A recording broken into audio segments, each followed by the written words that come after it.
Welcome to episode 1 of the Theropodcast. Because what do you do when you have an obsession and a microphone? You start a podcast. As you probably already know, I am obsessed with Jurassic World Evolution, the Jurassic franchise as a whole, and, well, dinosaurs in general. I love talking about these topics, and I know I'm not the only one. If two friends talking about Jurassic World Evolution 3 for 2 hours sounds like interesting background noise to you to keep you company, then I hope you will enjoy this first episode.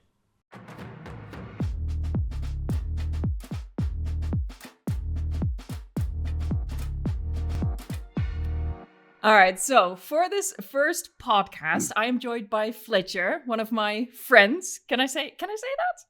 I think you can say that. Okay. It would have been really awkward if you'd just been like, no. No. No, Fletcher, one of my friends, one of my moderators, and a fellow YouTuber. So for anyone who might not know you, either as one of the blue names in my live stream chats or from your own channel, would you like to introduce yourself? Yeah, so some of you might know me already, but for those that don't, I'm Fletcher, one of Evo's very first moderators, so I've been here for quite a while.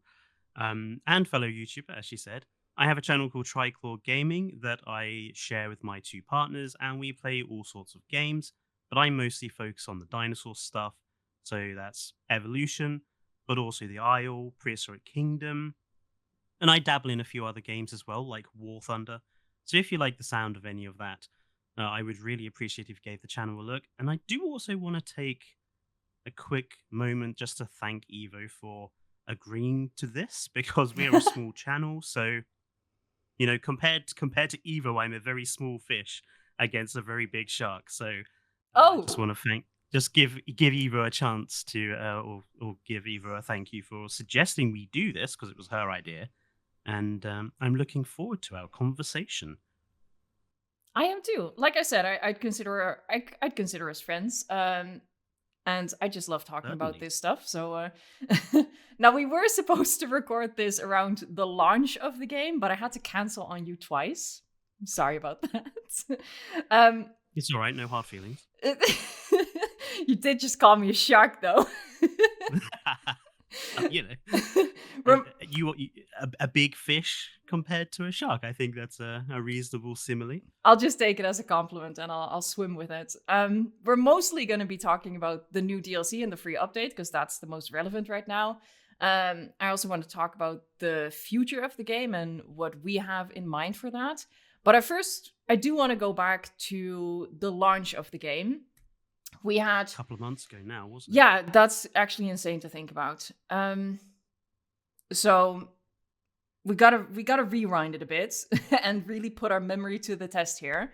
But I think we have a very different reaction to, honestly, Jurassic World Evolution as a series as a whole.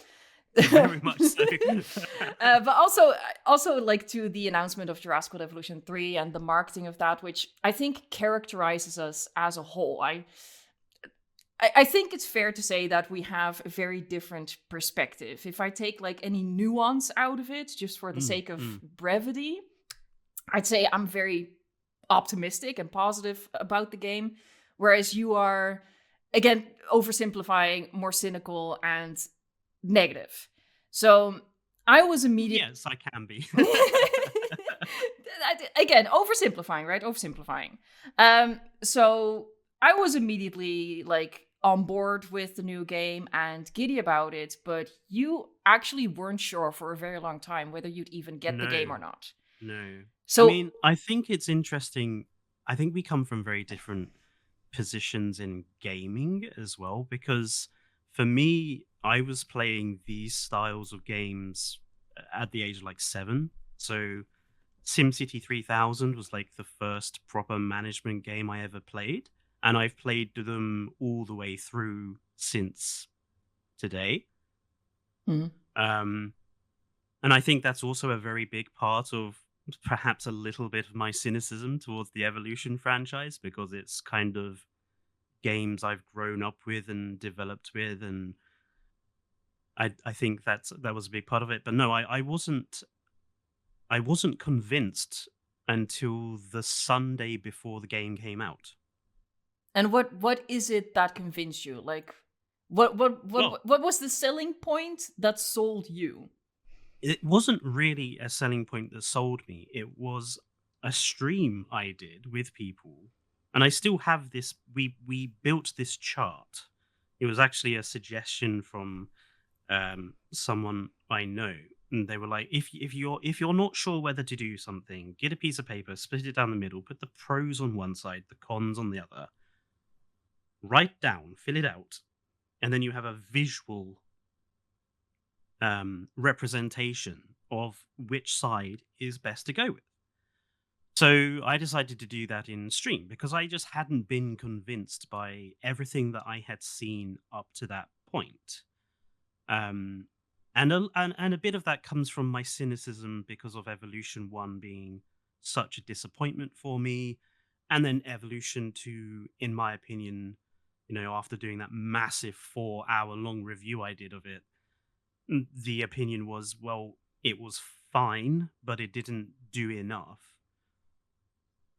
So when it came to Evolution 3, I was like, well, this game needs to really, really hit it out of the park. And everything I had seen just hadn't done that for me. So we did this big chart with folks on stream with the good points, the bad points, things that we couldn't determine at that point. And at the end of that stream, I was a bit surprised at how many positives we did actually have. So I thought, well, I will buy the game. Yes. Do you sometimes feel that maybe like you're so you like maybe you can get hung up on the negatives because like you said you were surprised at how many positives there were? I think it's very easy to get hung up on that. I personally blame my university course a bit for this. Um, my first degree was all about was a big combination of disciplines, but a big part of it was um, looking at the underlying reasons why certain things are done. Sort of what biases are they trying to push? What particular opinions are they trying to push? Um, And it after 3 years of doing that, I did notice that I have become naturally very cynical as a result. Like I cannot just take anything at face value. It's always, why is this being done? Who is this being done for? Like what is the purpose of this? And it is a problem. Because I don't personally like how cynical I am either. I absolutely despise it. But I would say that some of my cynicism towards evolution has unfortunately been earned. I don't think Frontier is gets away completely clean. I can admit that maybe I'm too cynical sometimes, but I also think that we have to admit that Frontier, when it comes to evolution, especially Evolution 1, certain aspects of Evolution 2, they kind of deserved a little bit of cynicism in my opinion. Like from a logical standpoint, I obviously agree with that. As I said earlier, like it's an oversimplification to say that you're always negative and I'm always positive because I speak out about negative stuff as well. But for me, when I look back at Jurassic World Evolution 1, in spite of all of the many flaws and shortcomings, I love that game. I got so much playtime out of it even before I started my channel. And then for me, Jurassic World Evolution 2 was a step up. Jurassic World Evolution 3 was a step up. So yeah, I've always been happy with what we got and even happier with what came next. But I want to take it back to okay, so you had your list of pros and cons. Yes. Um a lot of the cons were also again like you said your cynicism fed by your disappointment with Jurassic World Evolution 1 in particular, but Some of them also were, yeah. also 2. But Mm. what about 3? Like what were the big things in the pro column for you that actually got you like okay, this tips the scale. I'm gonna get the game, like just to get some things on the Let table let me about have a Jurassic World look at Evolution the 3. chart. I will bring the chart up on here. The other thing I think is worth just mentioning, like you mentioned that you were like really positive, you enjoyed everything. Um, I think we are two very different people in regards to how we look at games. You seem to be very focused on sort of the content, where I'm a bit more of a sort of mechanics player. Like I like intricate mechanical aspects, like how the game works, as opposed to what is the content of the game. Whereas you seem to be quite content focused quite a bit of time. Like you, just to use an example, you absolutely adore those new baby ducks. Yeah, Um, fair. whereas to me, absolutely no response. Like Oh, no, that hits me in the like feels. there's no response to the baby ducks. Like when they were being killed off in stream, I was like, yeah. I think that's um, fair. I think that's fair. And it does go back to what you said earlier about how, the types of games you played growing up, very mm, mm, focused on the mechanics. And when I think back about the games that I played, Zoo Tycoon, I played The Sims a lot. And it was all about, sandbox, turning off any requirements yeah. and just building zoos, building houses. So yeah, I am very focused on just that aspect of it. But I also think Well, like on a personality level, like you mentioned, like your personality mm, has been sort of shaped by university and all that stuff to be more cynical. And I think my personality is really, and this can be both good and bad, but I accept a lot of negatives if there's something positive there. Like I can get mm. so excited about the little positive things that I'll accept a lot of negative stuff around it. And I can just look past that. And I Yeah, think which has its own pros and cons it does, yeah. in that regards. Although I am glad to know that we both played Command and Conquer Tiberian Sun. I was so happy Yeah. when you said, "Oh, you used to play Command and Conquer," and I was like, "No," Yeah. I surprise people with that, don't I? because Command and Conquer Red Alert was one of my first ever PC games that I brought myself. So I do gotta be honest though, like I played Tiberian Sun, Command and Conquer Tiberian Sun, and I always played the same map, Grassy Knoll, and I always like you get like assigned a random location on the map, one of four, and I always yeah, just aborted until I got until you got the one you until I wanted, got the yeah. one I wanted, and literally it was just the same strategy over and over. Like I had perfected that. And that, I guess that's the autism thing. I got to bring that up again, but maybe that's also why I enjoy Jurassic World as a series so much. But okay, I think you've pulled up Some I think you've pulled up the chart at this point.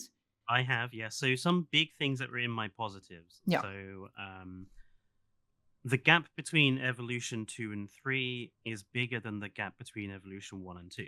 Mm-hmm. That even I could see that. So that was a big positive.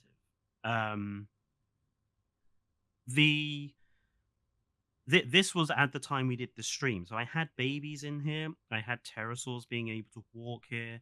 I had a long-term campaign was in the positives. Not all of these are still in the positives. Okay, we'll get Um, we'll get to that though. That's another you know, point.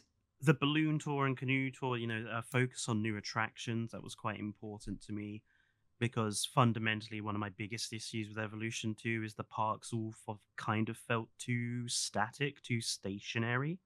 So having more in there to move and give it some life was important. Hmm. Um, and then there were loads of other like sort of quality of life stuff, like the expanded the path system and being able to recolor the pathing. The skin preview in the hatchery was a big one, even though I now miss the species viewer from the main menu, which I actually think they should bring back. Deep water being a thing now, the environmental tools. No Claire and no Owen Grady was also in my positives.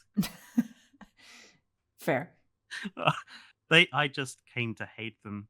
And yeah, some redesigns as well. Deinonychus Yeah, is that was a here nice as surprise. a redesign that was really good, as a really nice surprise. Um, so yeah, there was a lot of positives, not as many negatives, but still quite a few. And then there were some in the middle that we just couldn't determine because we hadn't played the game. Yeah.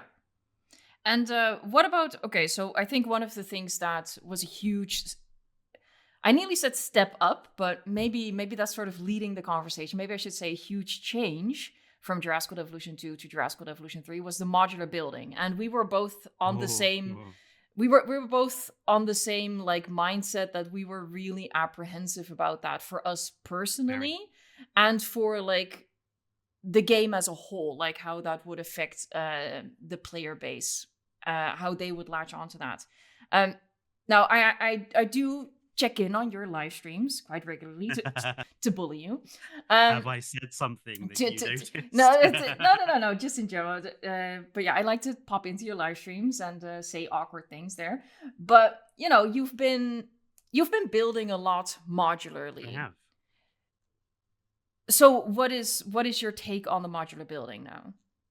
So here's a take that might get some interesting comments.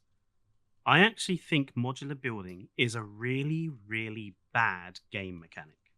Okay, that is a hot take. Regardless of whatever game it's put in, I think modular building is a really bad game mechanic for various reasons we can go into in a minute if you want. Hmm. When it comes to Evolution 3, I can't deny, yes, it's added creativity, but I think it's also taken a lot away from the game. And in my opinion, I think the stuff it's taken away is more important than the stuff that it's added. Okay. So I think for both of us, both me and you were a bit apprehensive about modular building because it's essentially a massive, complex mechanic to put into the game. Yes. It's a mechanic that takes so much time to not even just to use. It takes time to learn, and then it takes more time to use it, and then you can't, unlike Evolution 2, where you could build something progressively. You'd build an enclosure and some amenity area, and then you'd have a gap, and you'll be like, oh well, okay, I'm going to path this off as a plaza, and then this plaza needs some decoration, so we need something around the outside. It would be good to have something on the inside. We need a kind of focal point. You can kind of build it progressively. With Evolution 3 and modular building, you can't do it that way. You have to have a plan first, then you have to build the thing you've planned to build in order to fit it where you want it or what you want to do with that building. Um, and that in itself takes time, because if you don't have the idea, then it takes even longer to build the thing from modular building. Yeah. For me, I also, oh I sorry. still don't. Sorry, I was just going to say, I don't think it was necessary. Like thinking about Evolution 2 and going to Evolution 3, I fundamentally don't think modular building was necessary. I agree with that. I also talked about that in a video I did a year before the game came out.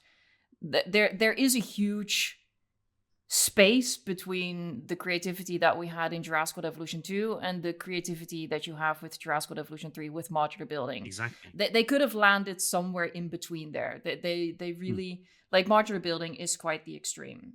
That being said, I will say, like, with regards to modular building, I was really apprehensive about it going in, and I won't say I've changed my mind for me personally, but I have for a lot of the community. I was really worried that it would scare people away, when I think that for a lot of people, as of now at least, it's been the opposite. People are really, really happy with it. Mm, I think it's one of the biggest things that makes people happy with how the game has turned out.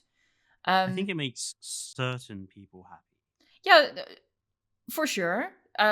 For As far as what I'm observing right now, the majority are, at least in like my, let's call it, community, I see mostly positive things about the modular building, because I don't know, maybe I've attracted more of that like content focused audience, right? I mean, Um, I think a lot of them are happy there's a workshop now. That that seems to be the predominant sort of. I having watched a lot of your streams since the release, I think the fact that there is such an easy way to share stuff has been a big part of the modular building being quote unquote successful. Yeah, yeah, and that I would agree with that. I think that honestly, and I talked about that in that video I did a year before the game launched. I already Was said it in a that year? video, Wow. yeah, I said in that video, like, what I think you guys really want is not modular building. You want other people. Shareability. Yeah, you want other Mm. people to build awesome. You want a lot of content, and with modular building, you know that you're going to get that from other people. Yeah, Um, it's content for free. yeah, but but at the same time, I don't want to like dunk on the modular building. I feel like I was both right and wrong in my appraisal of it. I guess I would say, like, I was wrong in that I thought it would put people off. It clearly hasn't. I was also wrong in that it would put me off. I really thought it would just be such a slog that um, I was genuinely afraid I wouldn't like it at all. And that's not the case.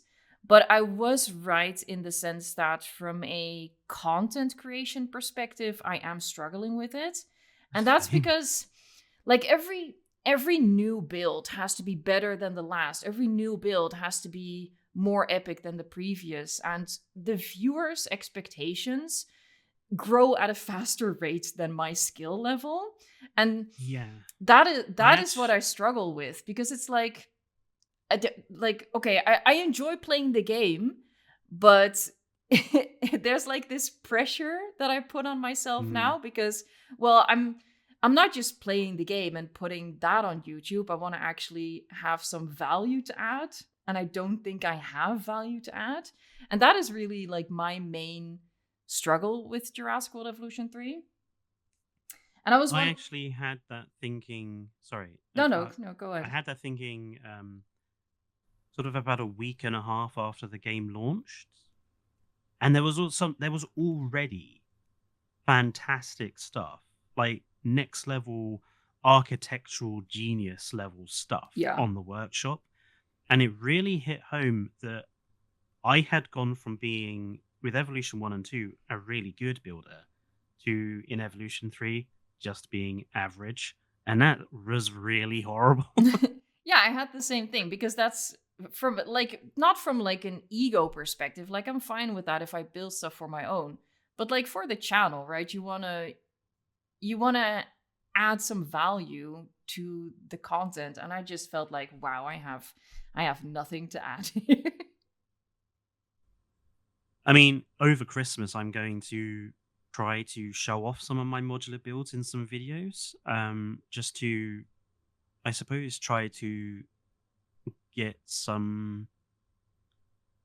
This is going to sound really bad and very egotistical, just to get some response from the community because not for my own sort of self worth, but more because I want to see how they respond to what I build and if they give me any areas where they think I could do better or improve or whether actually my building style because I think everybody builds in a particular way and they have their own particular styles even if you're Mm. trying to make something in a style that's already there.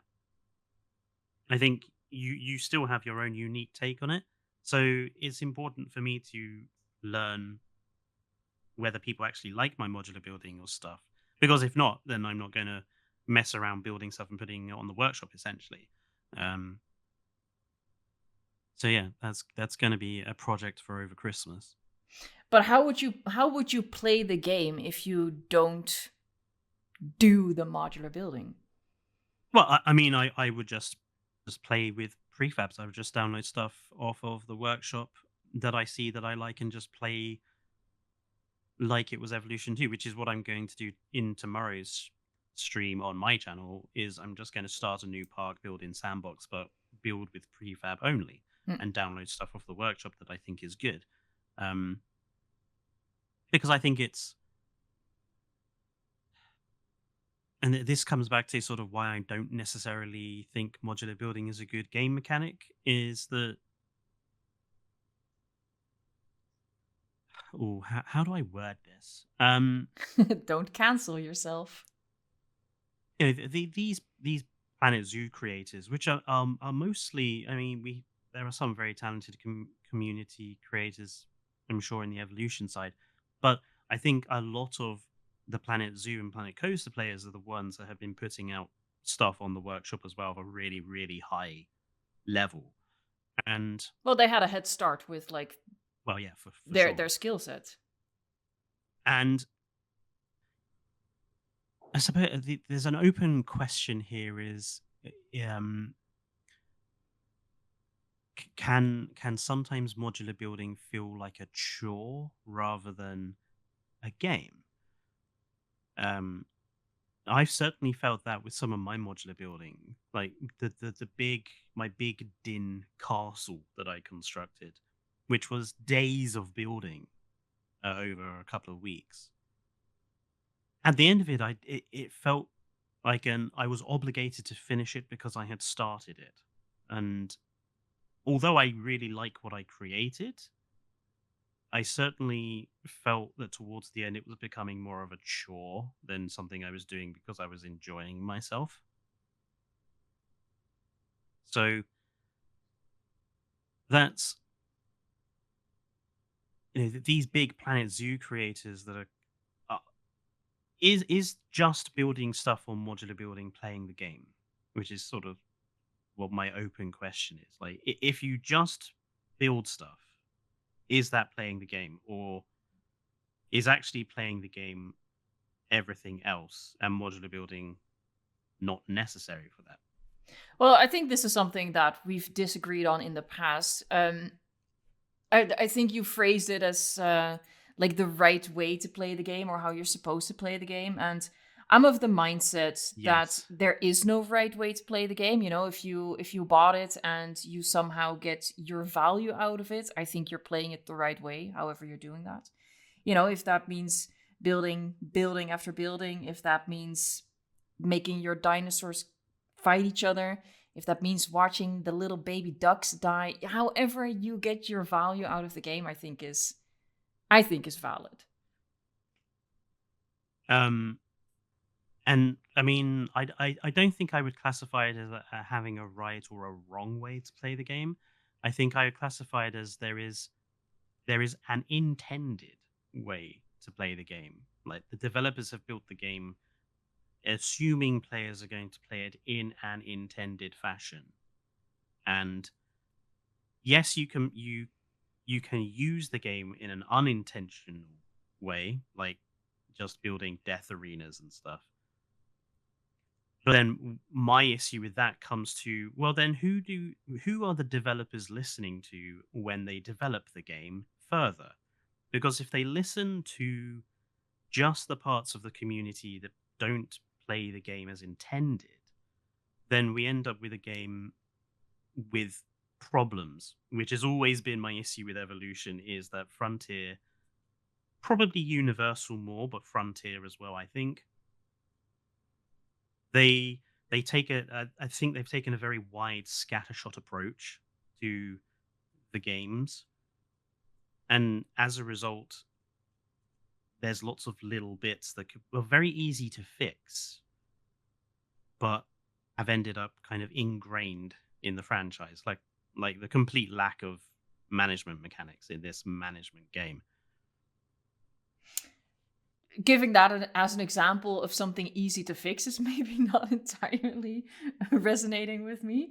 Well, there are easy elements that you can fix it. I mean, a very simple example is, can we please be able to set the prices of the entry tickets? Like, can we have some economic control over how we make money in the parks? Hmm. That's a very easy management element, which they've consistently never had. I think I do agree that the series, especially Jurassic World Evolution 1 and Jurassic World Evolution 2, have been what did you call it? Scattershot? Scattershot approach, yeah. Yeah. I think with Jurassic World Evolution 3, we are seeing more of a direction from Frontier, and that is For the sure. the creative direction. I really think that I talked about this in my review. I feel like the game hasn't really changed in terms of the game mechanics, the gameplay loop. Mm. Um, we do have the babies, and they come with like their interactions with the adults, but essentially they have, the same sort of animation set, the same type of behaviors. It's really the big leap is with the creative aspect. So I do think that Frontier has chosen a direction there. Obviously, Mm. people can disagree on whether it was the right direction. I think it was, but I mean, I think it's very interesting that Evolution 1 and 2 were labeled as management simulators, and Evolution 3 is labeled as a creative management game on Steam. Mhm. There's a change in language being used to describe them, which I think it's very obvious that they're definitely pushing the creativity. I just think that they put all their eggs in the modular building basket, and I don't necessarily think that should have that was one way of doing it, but I think there were other ways of doing it. I agree. I'm not dissatisfied with the direction they went with. I thought I was afraid I would be, but I'm not. It's really just No, for I, me I'm the I guess the pressure that I put on myself when it comes to the content that I struggle with. content creating for Evolution 3 is very hard because like how do you content create for a game where you have to spend 12 hours building something? Yeah. Like do you record you building it so people can see how you build it, or will that not be interesting? So you just record like, here's my building post building it, and then you get people being like, how did you make this? Yeah. What I would actually love if at the end of this conversation we both agree that we had a good time with this podcast, I'd love to actually, obviously I'll be doing more of these, but I'd love to have you back on as a guest and maybe do like an episode where we talk more about the content and the YouTube side of Sure. things. Um because that's obviously, I always say this, I have YouTuber brain rot. This is always at the forefront of my mind. Uh, I don't necessarily think that's going to be interesting for everyone.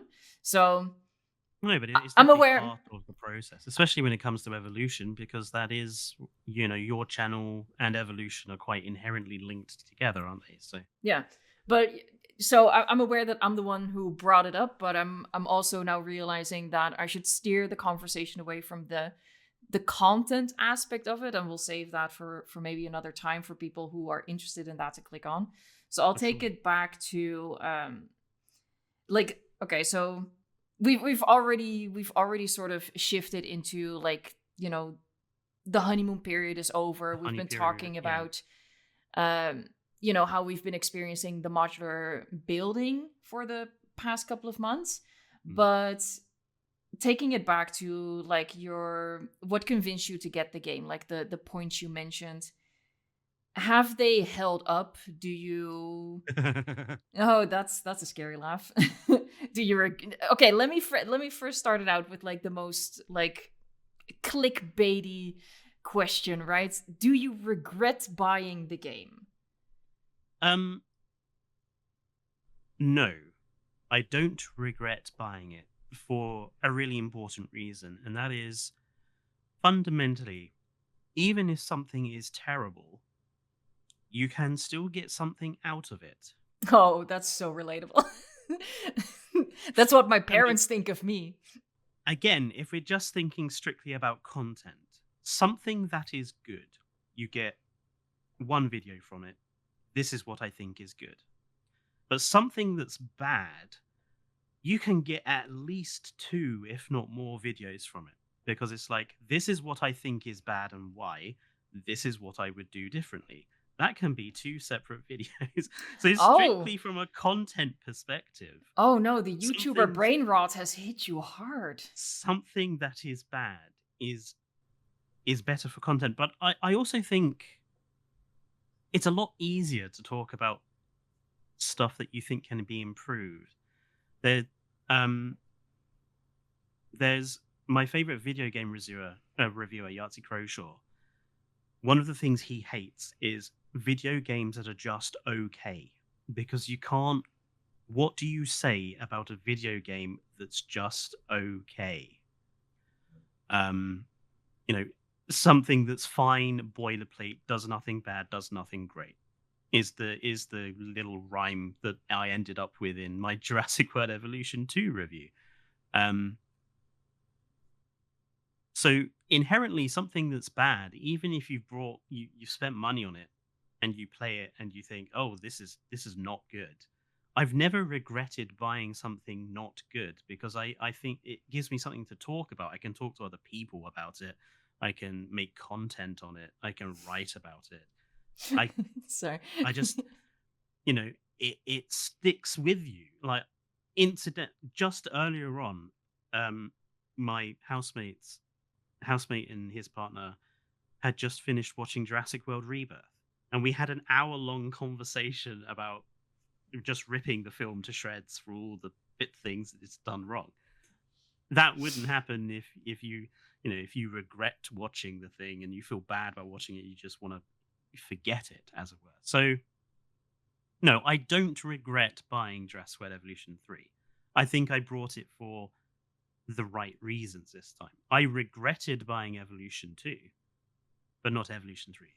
What's funny is that I just said let's take it away from the content aspect of it, and then I ask you, but we're basically back to the content creation. Is that so? So that's your basically your enjoyment out of Jurassic World Evolution 3 is the fact that you can make negative content on it.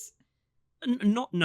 I probably didn't explain it very well. I just think I think my point was that even if you think something is bad, don't necessarily regret.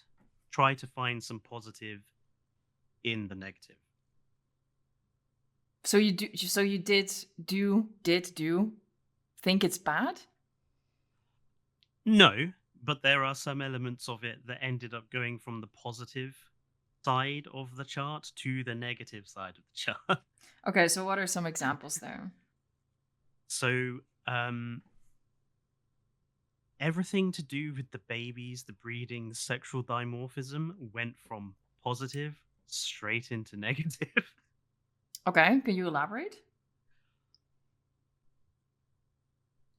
I think the idea of allowing dinosaurs to breed in evolution is theoretically, from a mechanical perspective, a really good idea. Let's give some diversity to the herds. Let's have that life cycle process be in there that you have with, if you have any city builder like City Skylines, you have your healthcare, your death care, and your schools to, have the life cycle. So it's good to have the life cycle of the animals in any management game. But like a lot of what Frontier does, it is in the implementation that, the devil is in the detail, and it's the implementation that's just been really, I wouldn't say bad, but not as good as I think it should be. How would you improve it then? Well, for a start, some more imaginative sexual dimorphism wouldn't go amiss.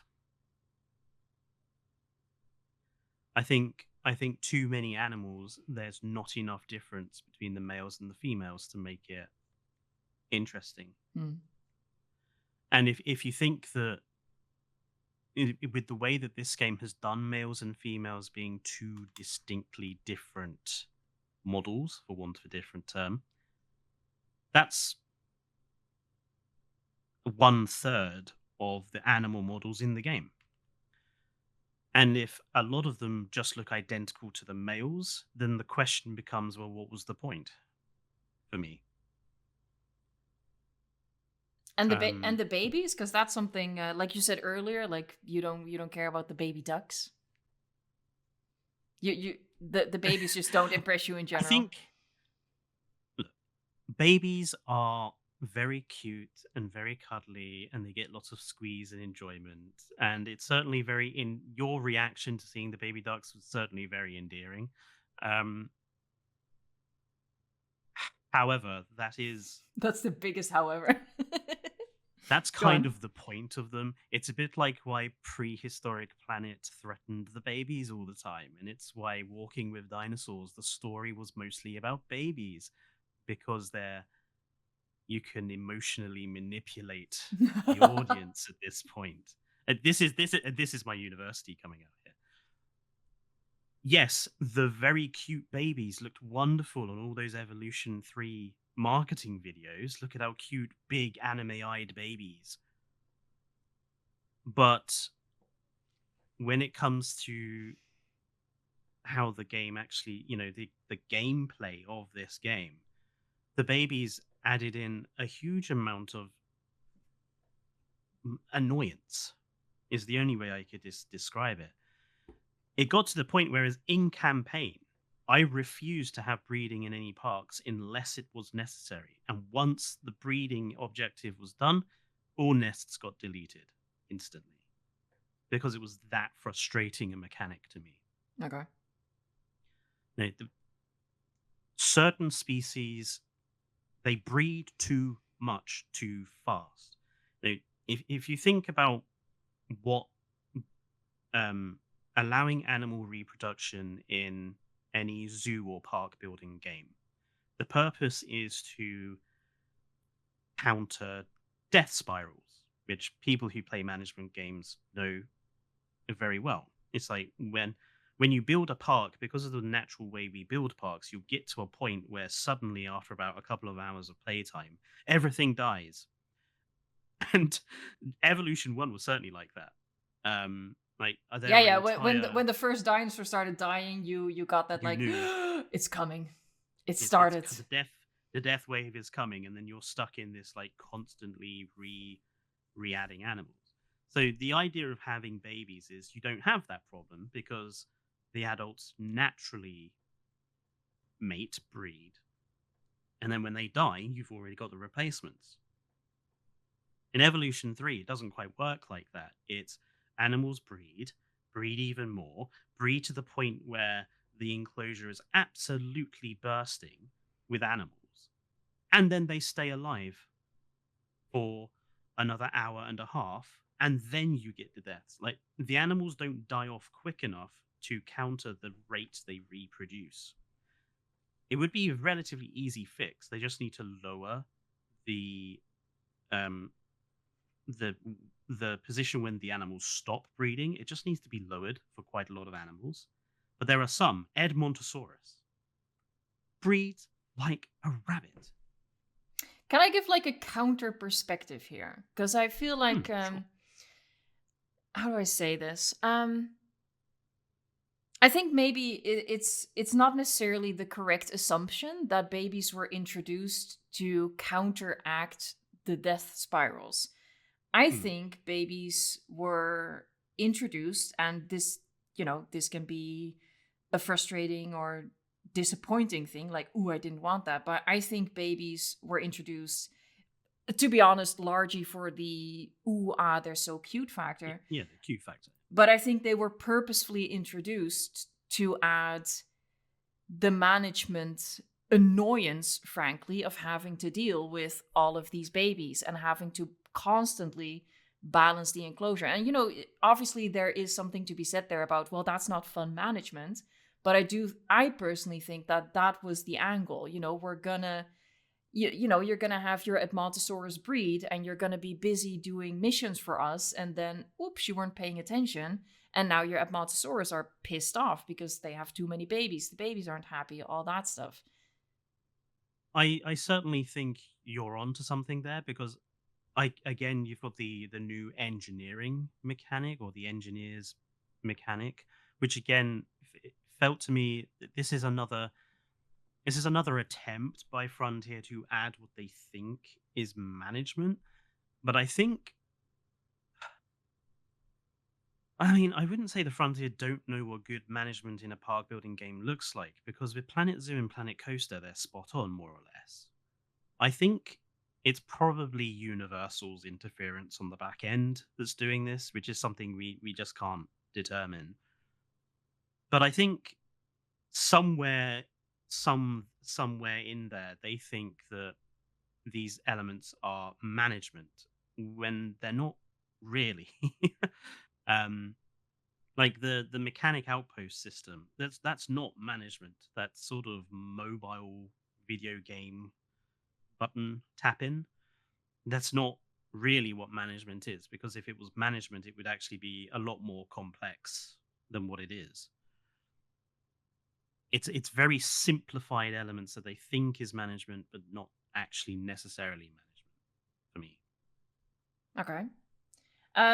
I want to because I realize we've been recording for quite a while. I actually want to take it now to the new DLC and the new free updates. The wetland. But we do have a segue there. So you talked about you said I'm not necessarily sure if Frontier understands what we want. Do you think that this DLC / this free update, do you think they've tapped into what we want, or do you think they've missed the mark there? Difficult to know.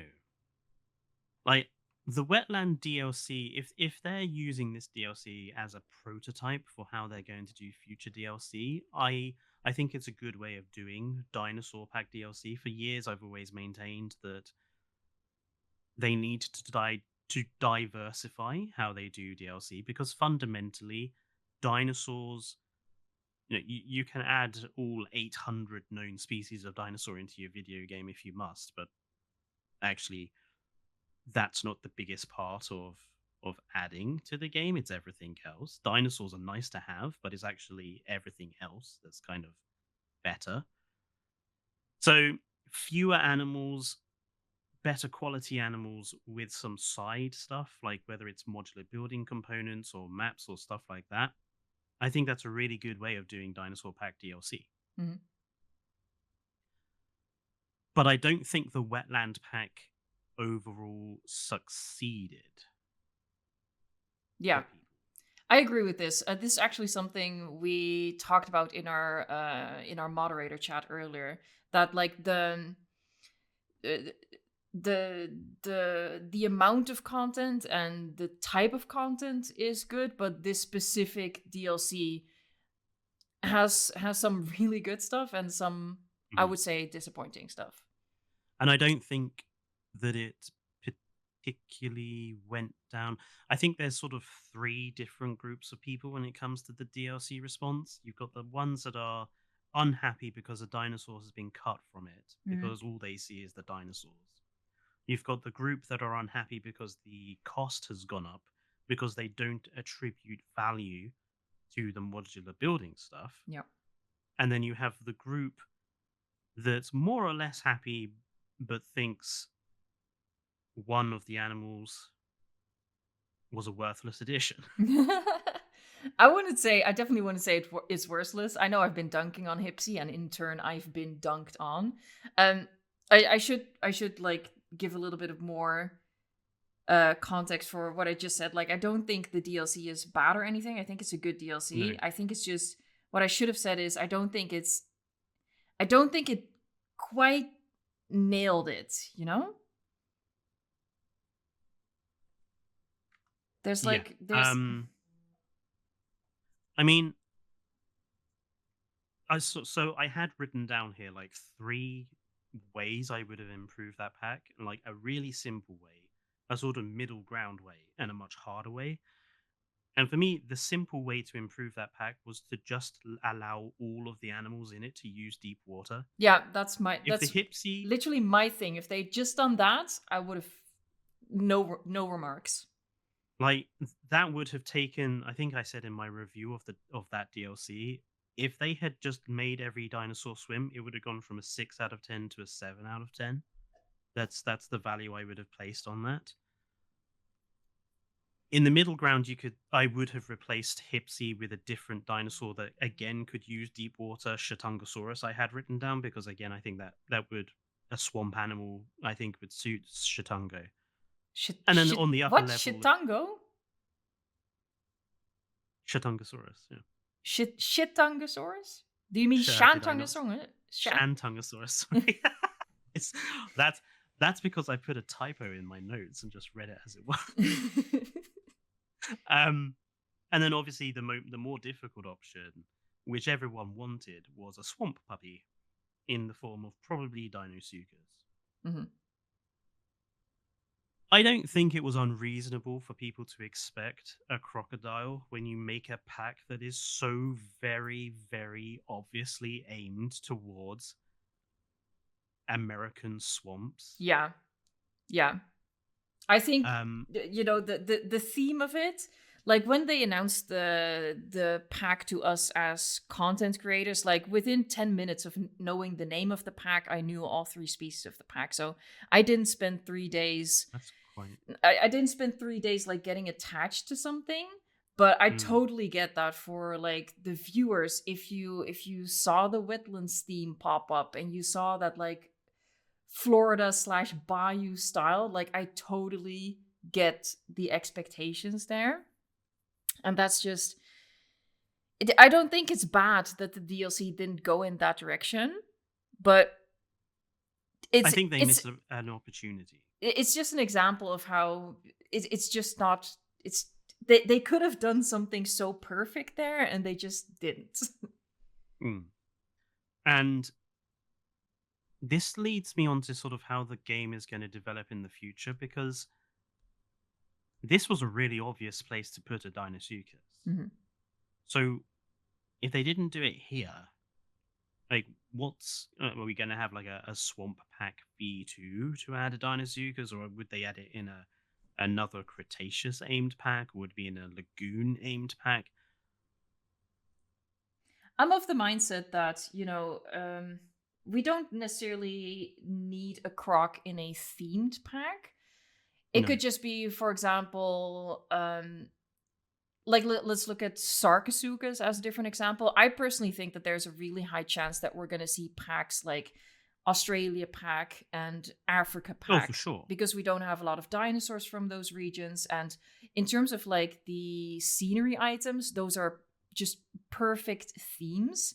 And then I could very, very well imagine that an Africa pack would just include or could just include Sarcosuchus. I think that could be the direction they go in.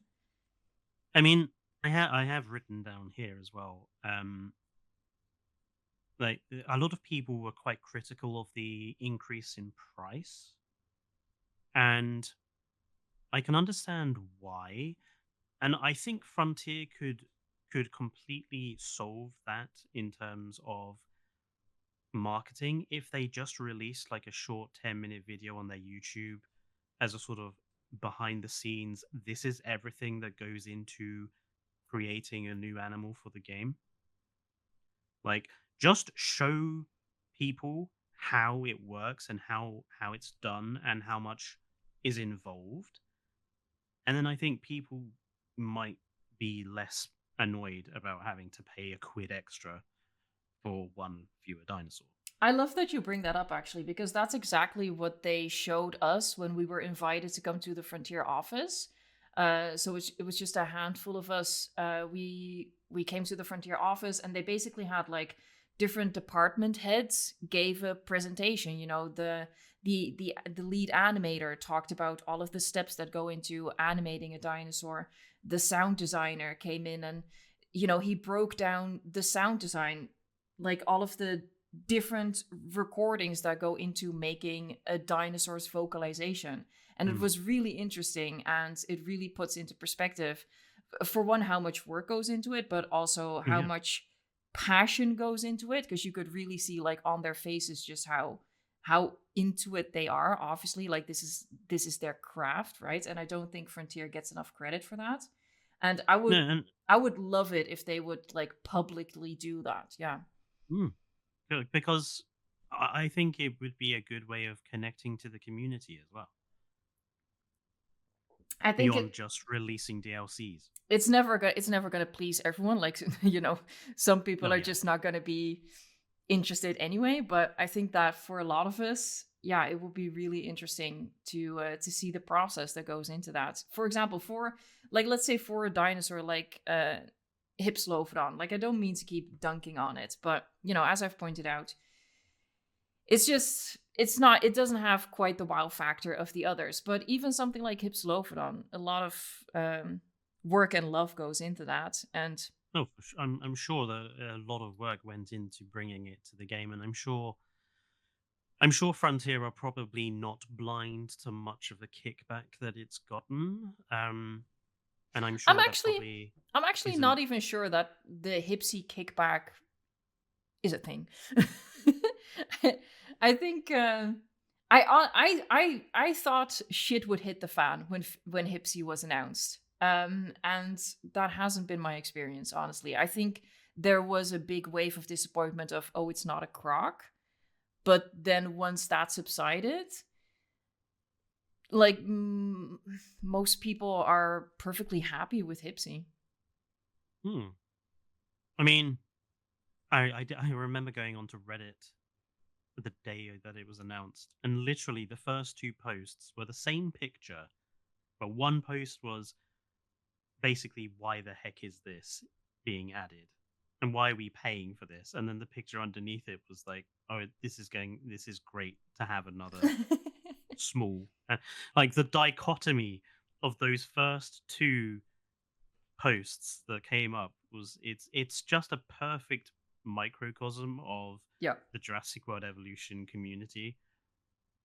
And what's funny is if we take it back to what you mentioned earlier, like, is Frontier tapping into what we want? Well, how do you tap into what we collectively, the royal we, the community, how do you tap into what we want when there is that extreme dichotomy of people being like, Hipsy is worthless versus, oh, yes, Hipsy, another small herbivore, another novel dinosaur. This is fantastic. Like, how do you please everyone, honestly? You can't. I mean, getting better at communicating with the community would probably help with that. The Frontier has definitely gotten better with that in during Evolution 3's sort of marketing and hype thing. I do think they were better at communicating to us than they ever were with Evolution 1 and 2. So they've definitely made improvements, but I think communicating to the community more would benefit them and us. Mm, I'm not sure.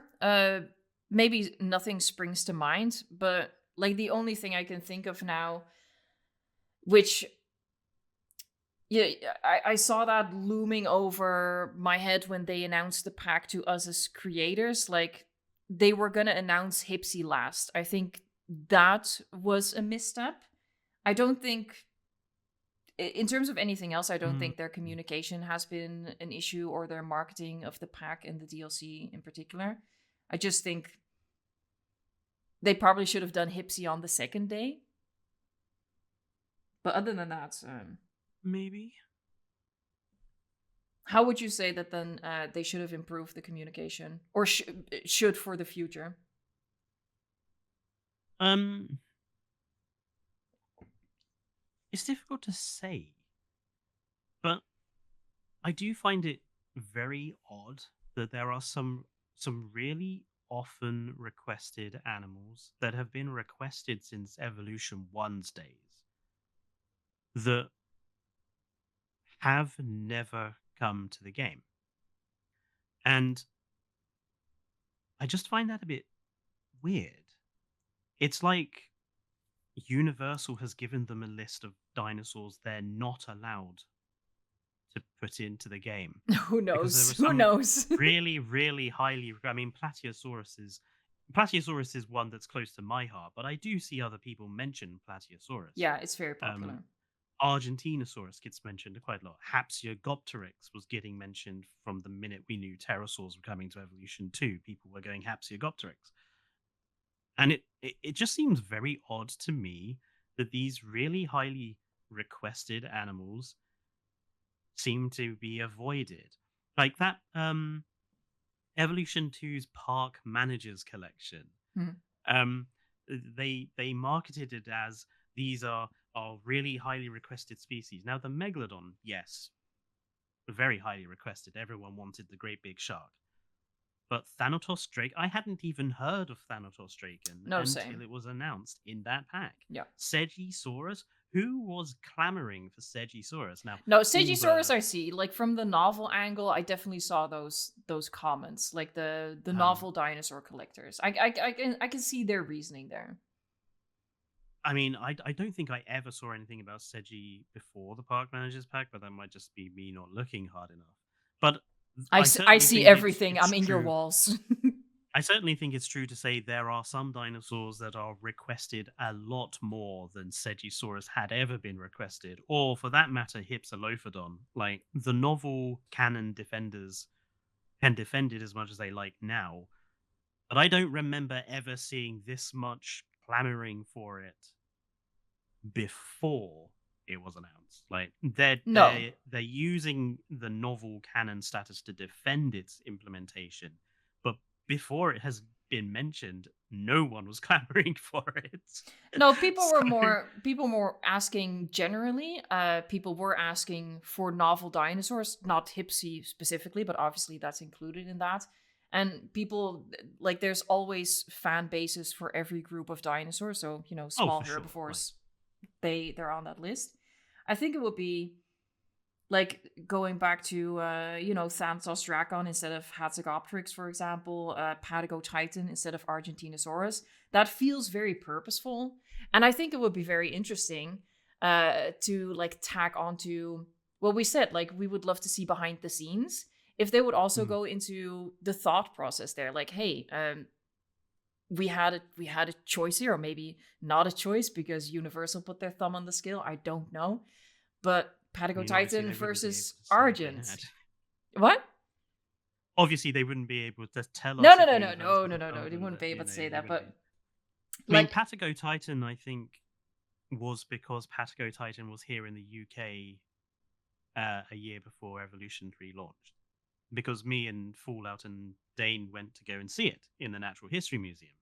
yeah, like something like that could weigh into it, and that would be interesting. Like if they were like, "Hey, we picked this dinosaur because our designers got the chance to Yeah. see it," something like that. I think. Which is a perfectly, I think that's a perfectly reasonable answer for why you would have Patago Titan and not Argentinosaurus. Yeah, definitely.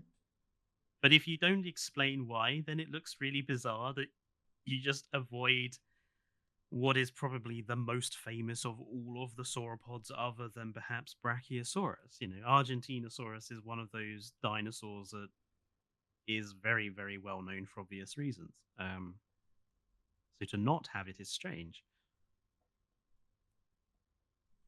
What is to take it back to the Wetlands DLC? How would you have constructed the Wetlands DLC? Or no, Ooh. maybe I should walk it back. Maybe I should say, what would you have made the first DLC to like set the tone and get people excited for future DLC? I think the first DLC being something that tackled one of the areas of the game that feels lacking, and that is the implementation of the deep water mechanic and how many dinosaurs use it. Yep. I think that's a very valid thing to do the first DLC on. Yep. Because one of the criticisms I saw in my comment section when I reviewed Evolution 3, a lot of people were saying, the deep water is good, but not enough uses it. So it kind of feels a bit pointless. So tackling a pack that sort of turns around and says, here's 3 more animals to use the deep water, and here's a modular building set, which is obviously inspired by similar environments in the real world. I think that was a really good, valid DLC thing to go for. I just think the animals that they picked, Irritator, okay, it's a more accurate baryonyx, and we can stop using baryonyx now. Well, I shall certainly stop using baryonyx now until baryonyx gets a mod to make it look proper. The Irritator is the one of the out of the pack that most people are probably buying it for because it's an accurate Spinosaurid. Yep. The Osteoraptor is okay, but I think the fact it's just another feathered dromaeosaur, and the feathering is kind of similar to how the feathers have been on all of the animals so far, so it doesn't even have that really going for it. It's fine. And then the hipsy, I think they just picked a boring interpretation. Like, I have seen so many more interesting interpretations of Hypsilophodon. I mean, the Isles Hypsilophodon is maybe Hilarious. maybe too bizarre, but it is distinctive.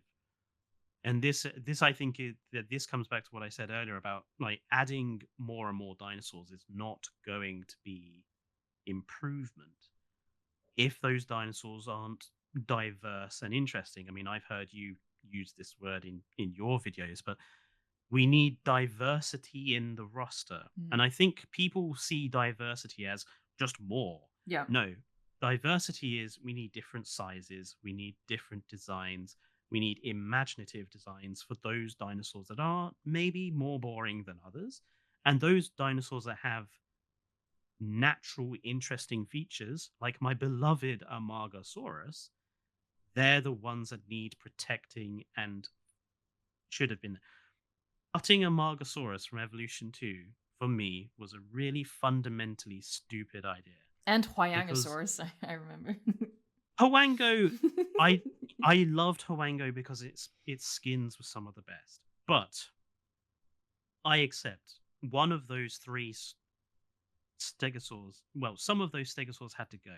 I think the fact they kept two of them and got rid of one is frankly insulting to the poor old Hwango. I personally think pick Chunking or Hwango or Gigantspino, get rid of the others. Just have the one. But when it comes to Amargasaurus, a small sauropod, so diverse for size, a cute sauropod, so popular, and it has a really distinct visual identity with those spines coming out the neck, which is why I've given it the nickname of the punk sauropod. Why would you get rid of such a visually distinct, interesting looking animal, but keep something like Archaeornithomimus, Centausaurus? So for me, the answer here is obvious, right? And that is Amargasaurus has a different rig.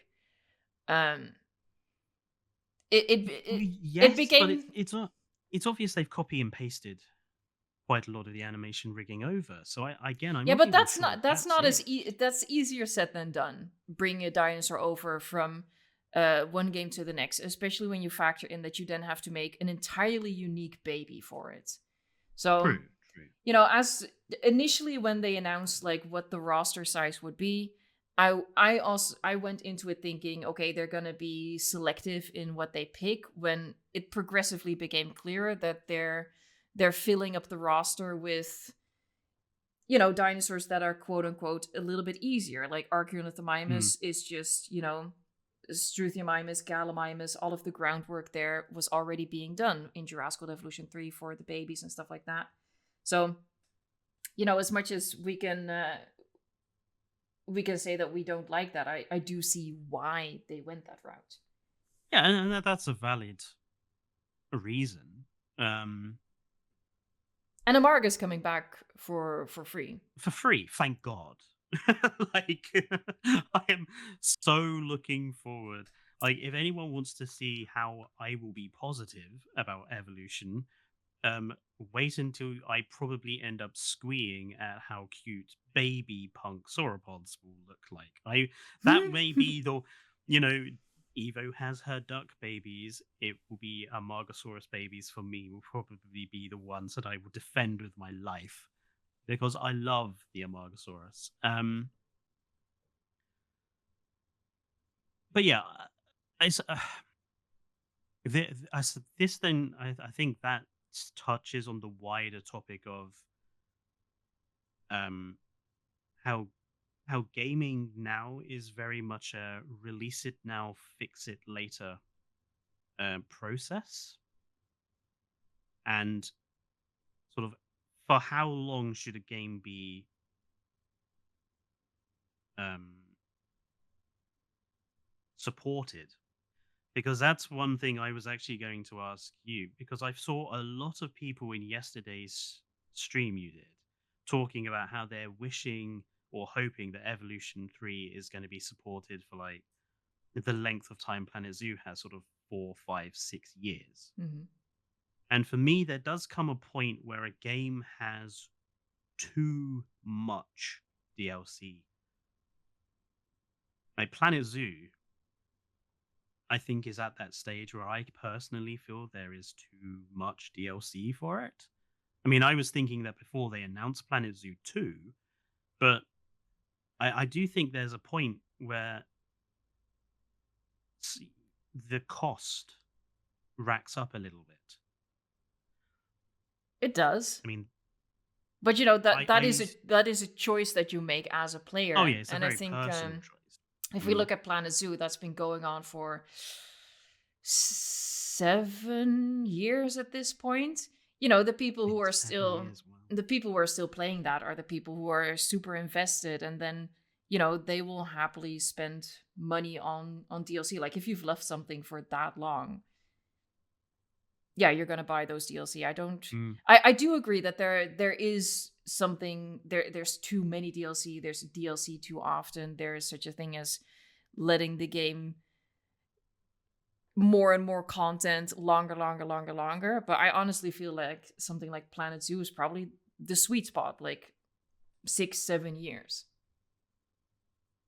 I mean, it will be interesting to see if Evolution 3 actually does get supported for that long. I mean, I certainly think it has the sort of foundation to be supported that long, Yeah. but it will still be interesting if that's the choice they go, or if they go with this sort of 2 to 3 year cycle that they've been using for the other games. If they cut it off after 2 or 3 years after as they've done before, um, like obviously we can't talk about what goes on in boardrooms because we don't know, but I feel very No. confident that that would be Universal's call, because I think Planet Zoo shows that Frontier wants to support stuff for a very long time if the base is there, Mm, and the base mm. is there with Jurassic World Evolution 3. um but yeah, okay, so the base, they can improve on that, and they did with I think they did with the recent free update. What did you think of that? So, actually, I'm actually having to think about what was in the so the swamp brush. Mm. It's fine. But again, I would have just added the fog effect to all of the swamp brushes that were already in the game, so that you didn't. Because obviously, I don't think people were excited about the swamp brush because of the trees. I think they were excited because of the fog effect, Hmm. because that added some environmental atmosphere to the enclosure. Like, yesterday, you were loving how it looked because of all the fog and the mist effects. Hmm. So I feel that if they had just added that mist effect to all of the swamp brushes, we probably kind of wouldn't have needed the additional swamp brush. Because again, it's not the trees we were happy for, it's the fog. Hmm. Um, but I like having the new swamp brush. It's a new swamp brush. It's free. It looks fine. I don't think it particularly looks like a cypress swamp. If you look at a real cypress swamp, it's a lot more it, Skinny, um condense, yeah, it's a lot an closer to actual layer of water. yeah, it's actually a lot closer together. There's a lot of algal growths and stuff like that. It's not as clean is probably the word I would use, but it looks fine. Um the management view to see where your dinosaurs are escaping, which I was having tremendous trouble with last on Friday doing the Indonesia challenge mode, and seeing that these rocks I was placing down were not actually entirely rocky enough to keep the dinosaurs in the enclosure. Um,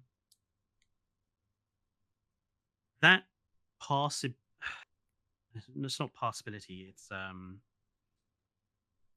navigation map essentially. Essentially what we're seeing there is where the AI is saying the animal can navigate Yeah. in the nav mesh. That should have been there from the beginning. Like when you've got a modular building game, that is really important because people are going to build stuff like fences and things from the modular building pieces. So that's one of those management views we absolutely had to have.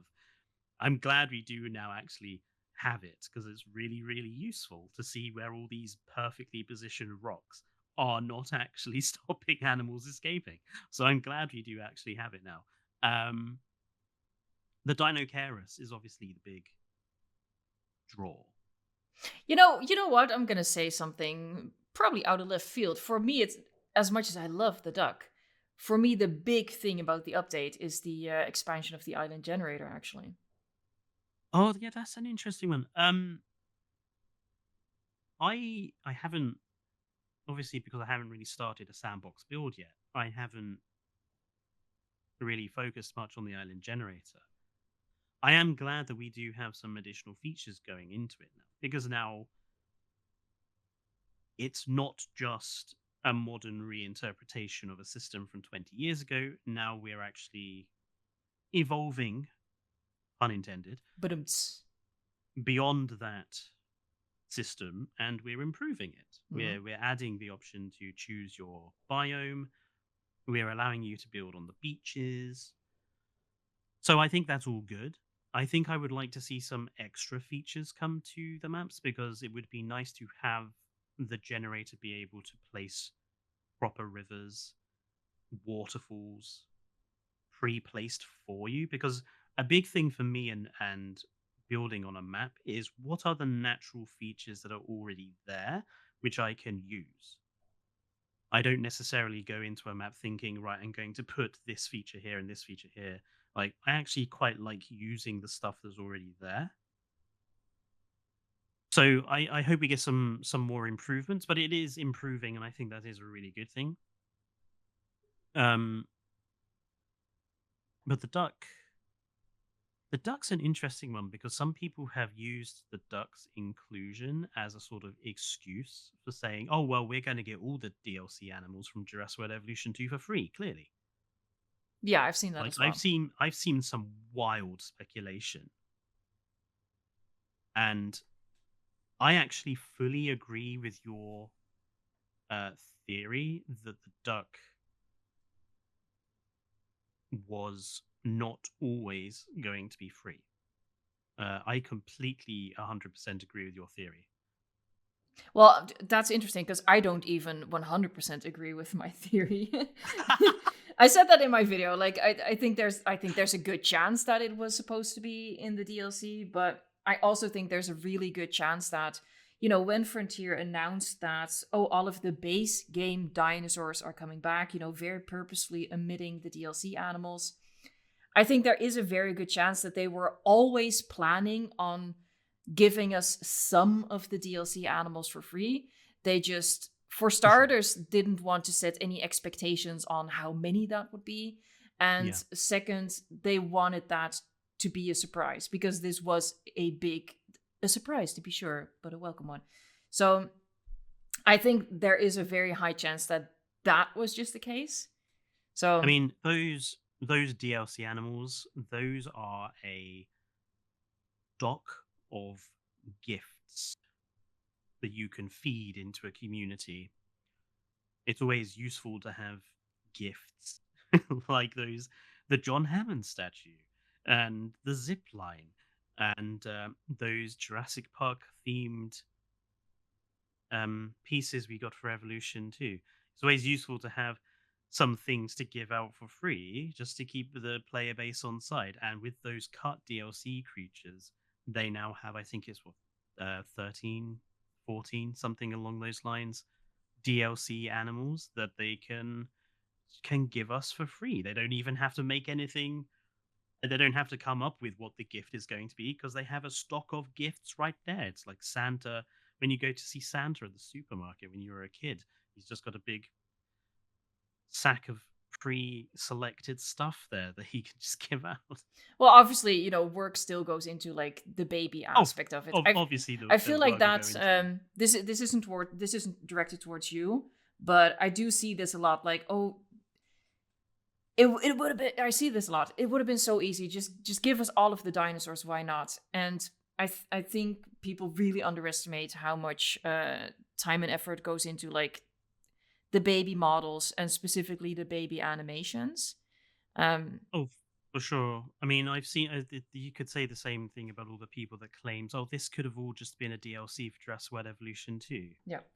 If you think that, then you should go away and actually research how game development works, because I can tell you now there is no way that something like modular building could have just been ported into Evolution 2.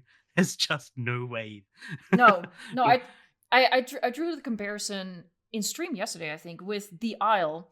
Like the Isle is giving us basically an entire new game for free, and people see that as an update, but it is an entirely new game, and that's Yeah, the it's being built from yeah from the scratch. code is being built Yeah, from scratch. and that's the only way Jurassic World Evolution 3 could have been a quote unquote free update is build it entirely from scratch and give it for free, and that's just not realistic. Well, no, I mean, especially not given that Frontier was having financial troubles anyway.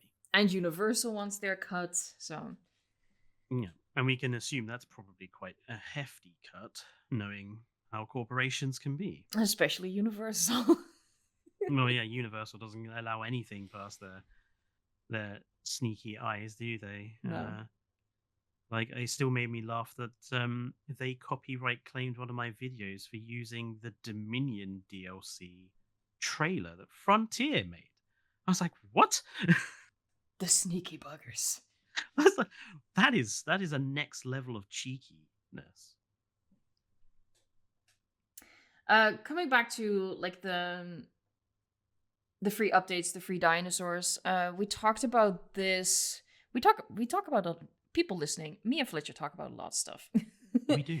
We do. We also talked about, and this remains to be seen how this like pans out. But there is like a subset of people who play the game just for the dinosaurs, who have been disappointed by the fact that it's only 3 dinosaurs in a pack. I do think that the free base game dinosaurs from Jurassic World Evolution 2 and potentially free Jurassic World Evolution 2 DLC dinosaurs coming back is a really good way to sweeten the pot for those types of players, to keep them connected to the game. Definitely. Sort of keep them engaged and fulfilled.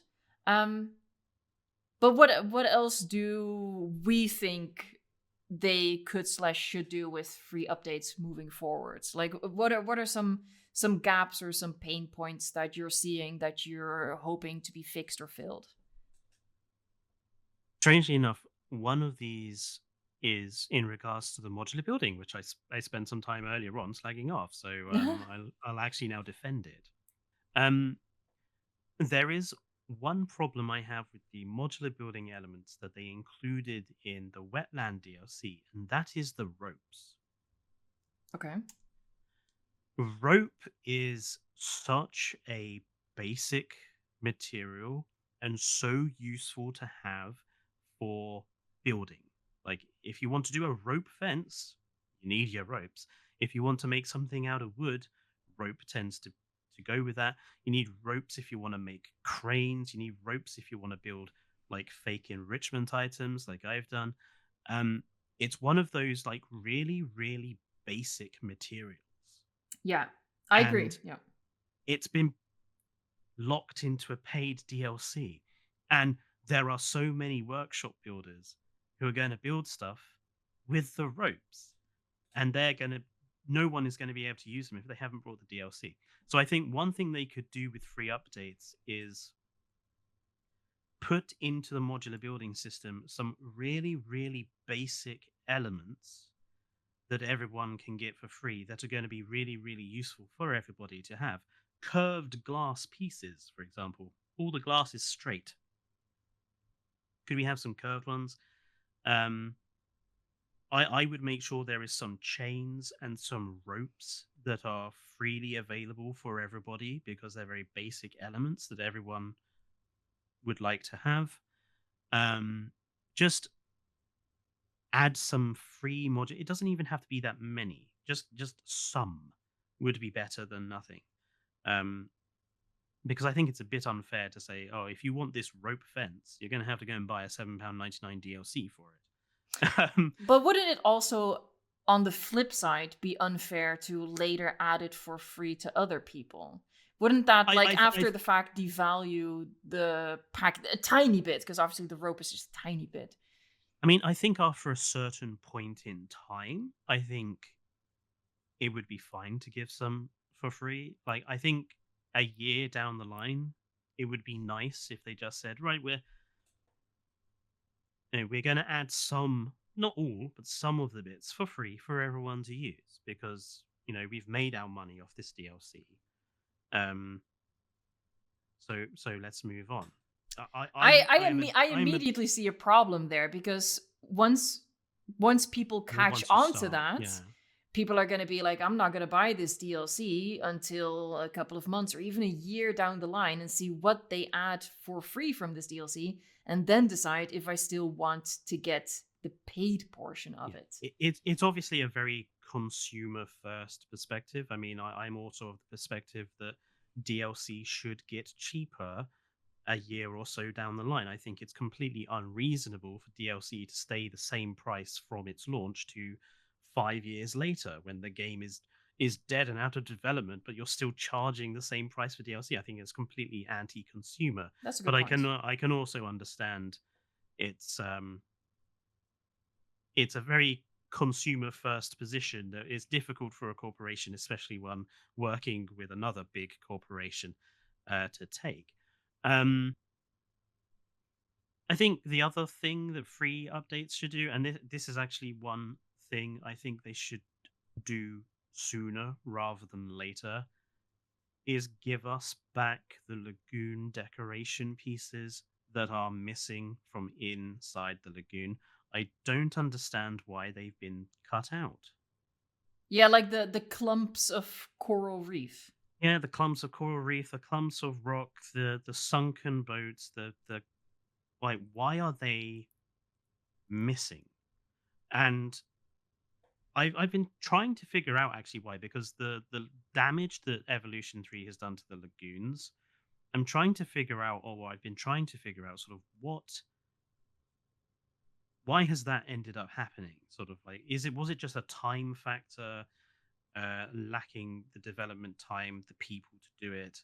Was it something else? Is there something inherently problematic in trying to get those items to work in Evolution 3? And I don't think it is. It's just weird that they're missing. I thought it was weird because it was the first thing when I went to play the game in London. The first thing I did, let's build a lagoon.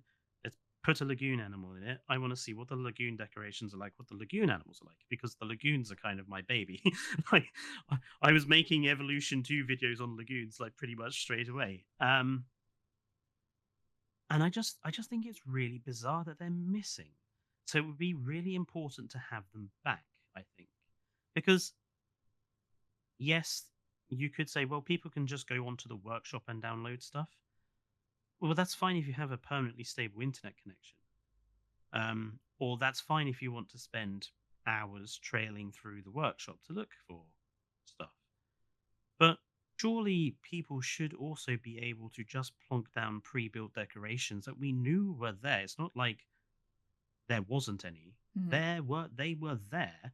You went to the fuss of making them for Evolution 2. Why have you cut them out? There seems to be no reason for it.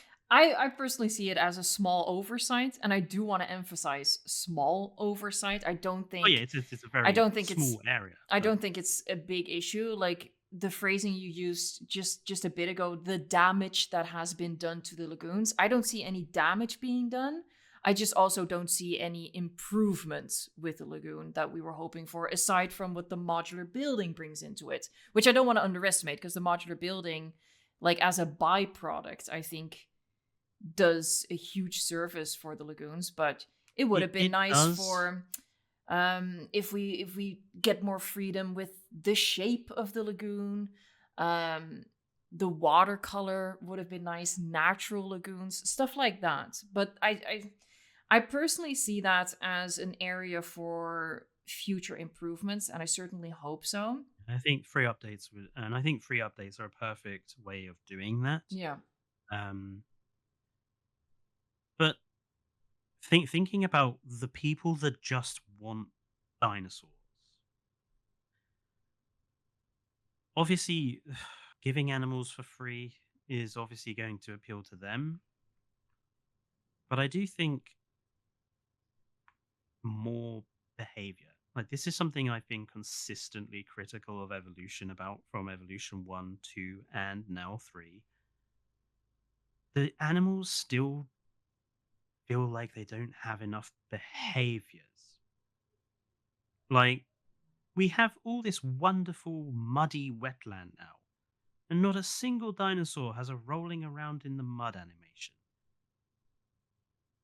I mean, yeah, that's another area that is prime for a free update. I don't know to what extent they'll follow through, but I keep using this word and I keep struggling with the pronunciation, but there is a precedent for, like, Yeah, precedent. yeah, for adding a new animation type, because we've seen that in Jurassic World Evolution 2, they gave the pterosaurs the ability to attack the helicopters.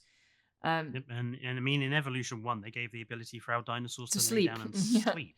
So yeah, that is something that they can do, and I hope they will. I think going back to, like, why didn't they? Why didn't they do more animations? Why didn't they improve the lagoons right away? Why didn't they? Why didn't they? Um, I'm reading between the lines here because, unlike what most people think, I don't work for Frontier. I don't have them on speed dial. I've been making this joke a lot lately. They don't even respond to my emails. Um, but when, I don't know if it was before the launch or right after the launch, they released an article where they were talking about, in the development process, they know that they're dealing with limited time, limited resources. That's Mm, just the way any production line basically works. And they went into it with, like, a priority list, right? What is quintessential Jurassic World? What is the most important? And we work on that first. And if something, if a development aspect is quicker than expected, then we can pull something that we had put on hold. We can put that on our to-do list. If something is slower than expected, we have to cut something off the bottom of our priority list. And I think that's what we're seeing in effect. Like, they prioritized the modular building, which must have been a yeah. huge chunk of work. Oh, They probably prioritized the babies, which, from an animator standpoint, huge chunk of work, which I think huge chunk of I work. can't praise them A enough. modeling standpoint as Modeling well. standpoint as well, and they've done a really good job with that. And I think, stuff like um lagoons and more, like, I can only imagine how much the animation department has been working on bringing the babies into the game with their set of animations, and to then also be tasked with more animations for everything that probably was just impossible to do within the time frame. And what I'm also thinking, and again, reading between the lines here, like, as much as we as players love the lagoons, and they were a huge the new shiny thing in Jurassic World Evolution 2, the lagoons in the Jurassic World movie franchise, like, it's just the one Yeah. Mosasaurus that occupied the lagoon, and it was a really cool part of the movie, but it was not a huge part of that. I'm struggling with the words there. So I can see why lagoons might have been at the bottom of that priority list, and were, unfortunately, one of the things that got pushed aside. And I can only hope that it was pushed aside with the intent of, bringing it back up to the Improving front. down the line. Yeah, Yeah. yeah. And I mean, I suppose this feeds into, I'm I'm not a video game developer. I watch videos and I read stuff about video game development. I'm not an expert. And maybe I have a very naive outlook on how I think video game development should go. And I'm sure um it's a lot more complicated than everyone likes to think. I'm sure it's quite a difficult career path to go into. And I'm Oh yeah. sure the pressures from both management and Universal would probably be extreme in this sort of situation. Um, so I certainly think that if you want to say that that's a defense for for it, defense is probably not the right word, but it's the one I'm going to use. But I do also think that sometimes perhaps the community, the evolution community especially, could have higher standards, if you know what I mean. I feel like you know, we all celebrated getting kelp, but no one asked why has it taken this long to get a Well, very, very I've seen that a simple, lot. To be very, fair. very, very simple thing took basically the entire game's development to give us. And it was incredibly simple, but it was so important for the environmental design of lagoons and stuff. Um, so I feel like the community could have some slightly higher standards and be like, and we're actually we do kind of want you, Frontier, to to do something that maybe you as Frontier don't think is top of the list or important, but actually we as a community, we would really like this to be done if possible. Because I think a lot of people are willing to give Frontier time, benefit of the doubt, even money in the form of DLCs, if they do something that we've been asking for ages, like the kelp. We were happy to have the kelp. It took longer than it should have, but we were happy to have it. It just shouldn't have taken that long. And I think if we were as a community a bit more willing to, rather than attacking one another, which goes on all of the time in the community for having the wrong opinions or for being too shill or being not shill enough. I mean, you've encountered that, haven't you? Like I mean, you've yeah. you've had people accuse you of being a shill, and then And being this week you were ungrateful, accused of not toxic. being a shill. Yeah. What was it? I was toxic, careless, dangerous because I was just Leave the so devs alone. yeah, and because you get special treatment from Frontier, you should just be nice to them. That just blew me away that people say that. But It, anyway. that's the first time I have ever seen something like that written. That sort of pro corporation. Yeah, like oh, you should, Uh, you got all this special treatment. You should be like, you should lie to us and just be nice. I don't agree with that. I feel like no. I am. I I feel like I am very positive about I the am game. already nice.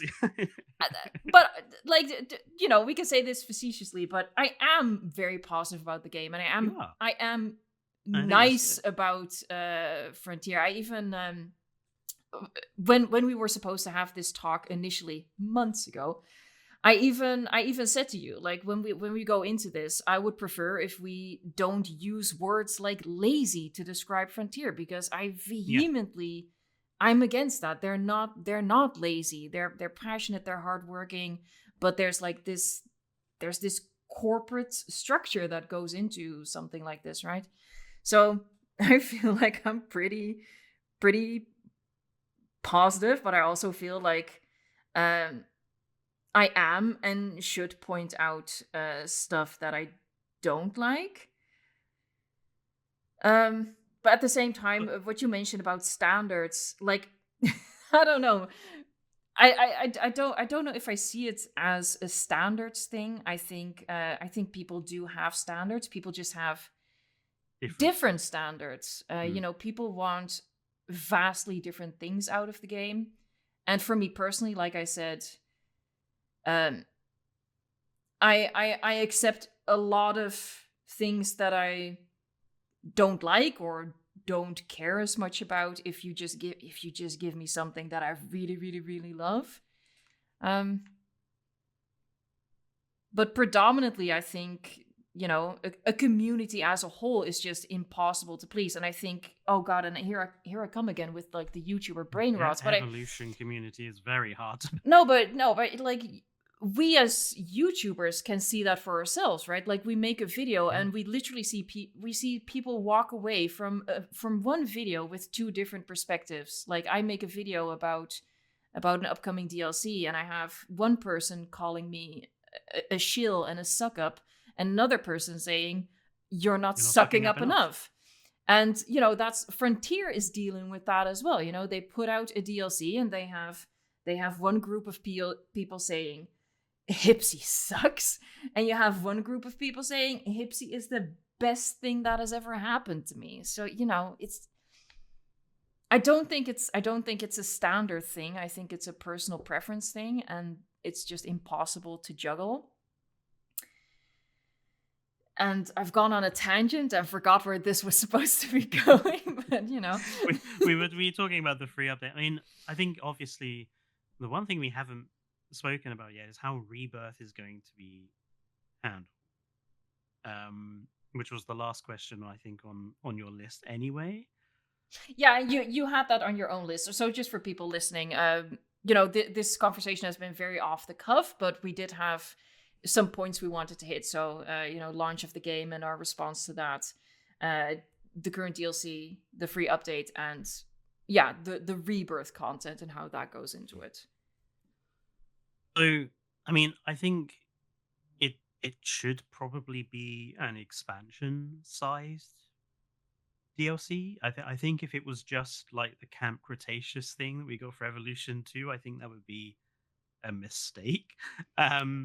Certainly a missed opportunity. But I was thinking about this. I mean, not that I particularly like Rebirth. Oh, you don't say. Save it. Save it for another time. Beyond the animals and beyond making a map to be the island that they went to, like, is there a modular building set that you could get out of that film? I'm not really sure. I mean, I think I mentioned in my stream the other day, the only one I think you could possibly do is maybe some sort of Aztec temple style modular building pieces based on that Quetzalcoatlus nest, which would be quite interesting to have. Actually, I would love some of those sort of carved the Mesoamerican architecture, and columns and such. But beyond that, I'm not really sure. And I mean, and also as a campaign, like, what are they gonna do? Like, the dinosaurs in Evolution 3's campaign seem pretty fine. They're not all dying, and this comes back to the problems of Rebirth as a film, and the terrible plot that they went to. That the dinosaurs are dying, and then I look at my Edmontosaurus. Are they? Because they seem to be breeding like rabbits over here. So I'm interested to see what they're going to do in terms of a campaign towards it. I mean, I still haven't finished the Jurassic World Evolution 3 campaign, but they're sprinkling in hints. Yeah, I don't recall. Yeah, I don't recall exactly, but there's like a line in there of like dinosaurs are moving towards warmer areas. Yeah. So they are hinting at it, and I think that if I think that Rebirth is prime candidate for expansion the way we're familiar with from Jurassic World Evolution 2. So that means campaign. I'm not quite sure about a new mechanic because I don't know what that would be, but that's a possibility. Dinosaurs, skins, map, and as a new addition for Jurassic World Evolution 3, they could sprinkle in a little bit of that Mesoamerican architecture. And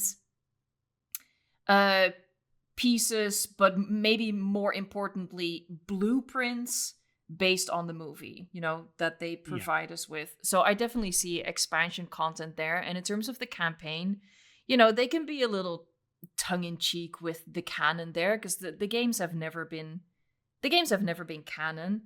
So they can explain why our dinosaurs in our parks are fine and still do a little campaign mission where we have to go get the DNA from the three biggest dinosaurs that happen to all be on this island.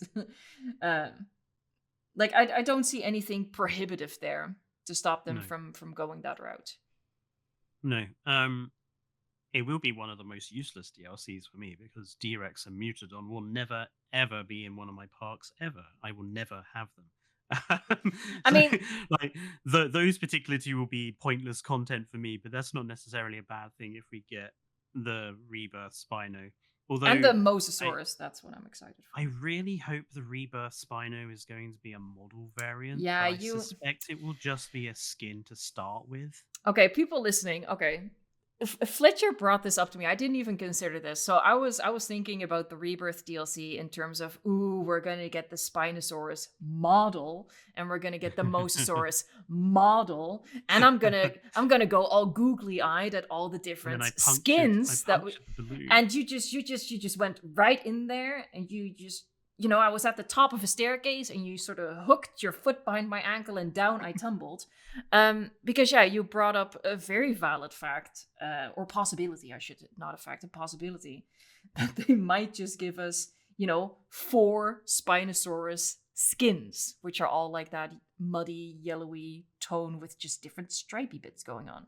And they might just give us maybe we'll get the one Mosasaurus. And then we'll get a model variant perhaps down the line, which is what they did with the Dominion animals, wasn't it? Oh, So- they did, no, with like Camp Cretaceous stuff, like the Uranosaurus. Eventually, they made them skin. So so now you flipped it around. Now you've sort of helped me back up from the bottom of the stairs. they could do that. But which would be fine. Hopefully they do it right away. Hopefully they just make them right models with skins right away. But I suspect, thinking about the babies as well, I think it would be a lot of work to make a baby Spino that has the correct body plan of the Rebirth Spino. But I wouldn't be surprised. I don't think they care about that. Like, the Spinosaurus would be the most extreme example of it, but we already have some. Like, the Giga, the baby for the Giga makes absolutely no sense for the Frontier model. Like, it does not look like the same species anymore. So I don't think that's a hang up. Same way, the Deinonychus that they updated, the baby just looks like the new fluffy baby, which makes absolutely no sense for the old Deinonychus. So that's something that we as players are like, oh no, they would have to change that, wouldn't they? But not really. I think for me as a consumer, like the Giga and the Deinonychus baby not being different based on the model that you pick, I can accept that because there was 80 odd dinosaurs in the game already, and there's a lot of work already done on them and everything. But if it was an animal being sold in a specific DLC for $12.99, $10.99, whatever price they're going to put on it, I think it'll be more expensive than that. I think I would expect them to make sure that the baby did look like the adult model in that specific case, because I'm giving you extra money at this point. Yeah, that's a good point. Yeah, for this specifically. Yeah. So I think it's reasonable to expect that. I don't think it wouldn't bug me if it didn't. It would just be like, it's reasonable to expect it, but if it doesn't, I'm fine with it because I accept baby, difficult, multiple models, all the rest of it. The Moser, same thing, isn't it? I mean, I rarely use the Moser anyway because I'm not a big fan of Mosers. No, Besides, I don't use the Moza a lot either, but that's because I'm a superficial person and it just has hideous skins. it Um, just has really terrible skins. It but looks so ugly, and if making they it give Lux us the hasn't helped. if they give us the rebirth Moza and they use that opportunity to give that like Chronosaurus type of colorway skins, Mm. I'd be all over that. I tell you one thing I would want if they're going to do it though. Please give us the breaching animation Oh yeah, again. And because if you're going to add something from the film, it's got to be able to do what it does in the film. So have the breaching animation, please. Like I don't care if you don't add the breaching animation to anything else, but if you are going to put the Moser in there and make it a model variant, make it social animation that breaching animation.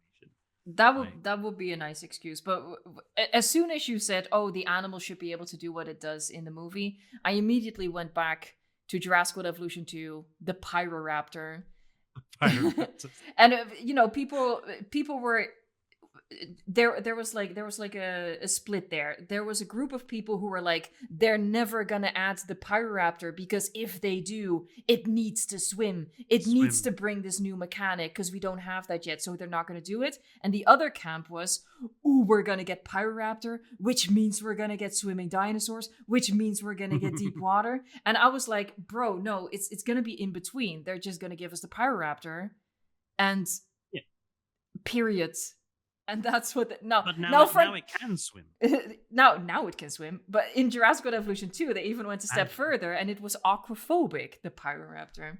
So unfortunately, I don't think that seeing an animal perform a certain behavior on screen is any sort of guarantee for seeing it in the game. No, perhaps not.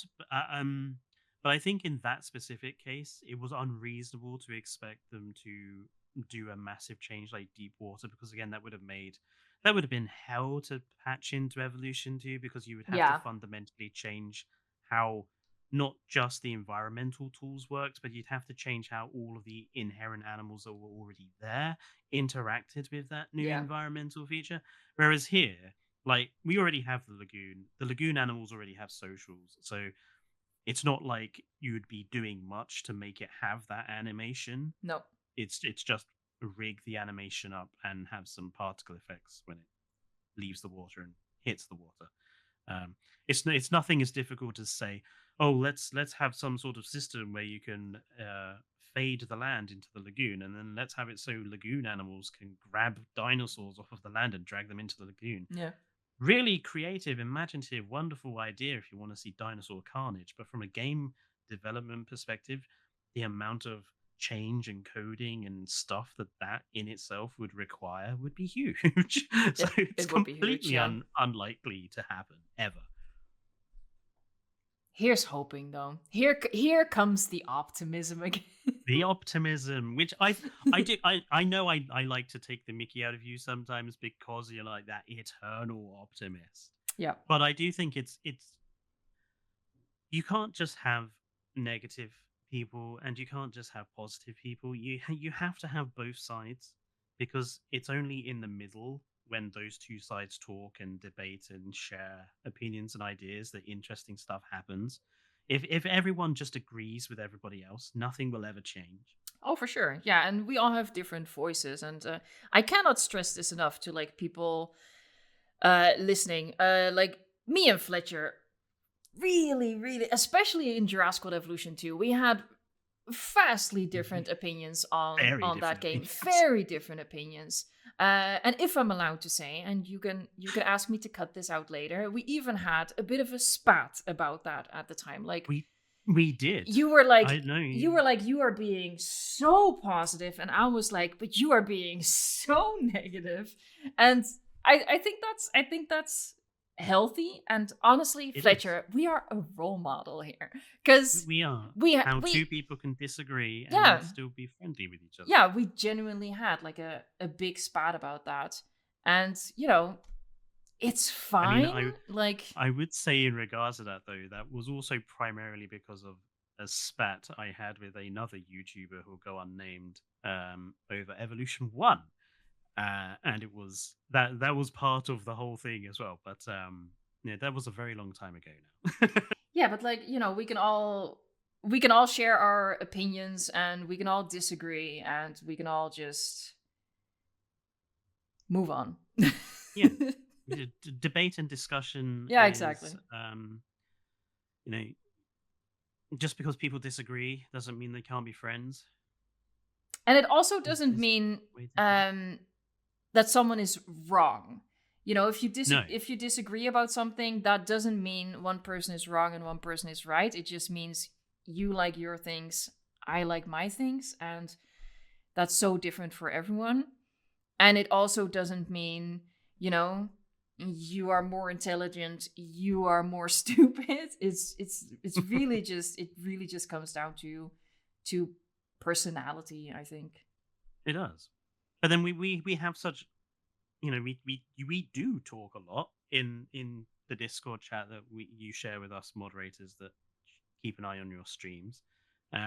We do talk a lot about all sorts of different stuff, not just evolution, and that's all part of knowing people for a prolonged period of time. You get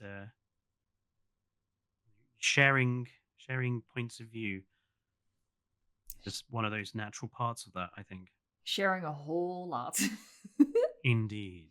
I have really enjoyed this this chat with you, though. I have as well, and I like to say I'm more than happy to come back and talk about like the YouTube experience, because I think as my little tiny channel squeaks towards 4,000 subs, while yours like buckets towards 400,000 now, aren't you? Well, it's not exactly going in buckets. Well, maybe in comparison it is. In comparison.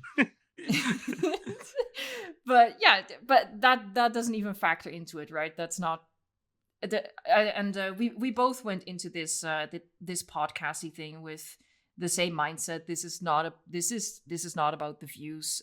This is just because we do talk a lot, usually in chat, sometimes in voice calls. So yeah, we just wanted to have this conversation here.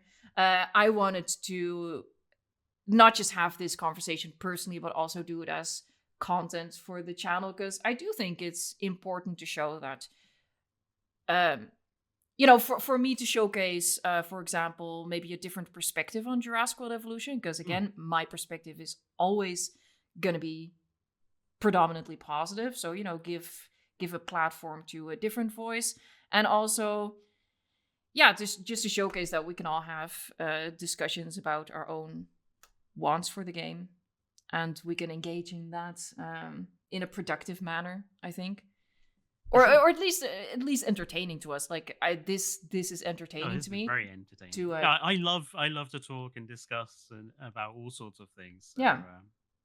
So yeah, I would love to. Obviously, I'm gonna try to do more podcasty things. Maybe reach out to other people to talk with, but I'd love to have you back as well.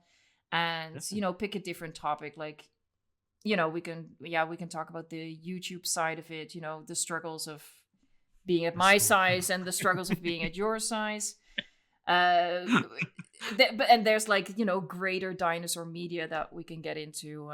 Oh yes, there's definitely a lot to talk about, and we both love talking. There's that. So And we both didn't like Dinosaur with Stephen Fry. No, we did not like that. No. It's one of the few things that we both agree on that we both don't like. One of the things that unites us. I always laugh. Like, it happens very rarely, but it did happen recently, and I don't even remember what it was about. But Fletcher literally said, "Wow, we agree on something." Just for people to get a sense on how often we disagree, and we're still. As we said, are we still friends? I touched on this earlier. We were friends. We are still friends. We were friends at the start. Are we still friends? We are still totally friends. Okay. I'm not gonna call the English Navy up to go and invade the Netherlands again. As what happened in history. No, we are still friends. All right.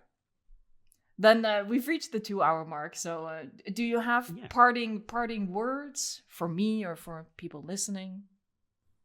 To quote you, enjoy the game. There you go. All right, let's wrap it up with this. Thank you so much to everyone listening, and thank you so much to Fletcher for having this talk with me.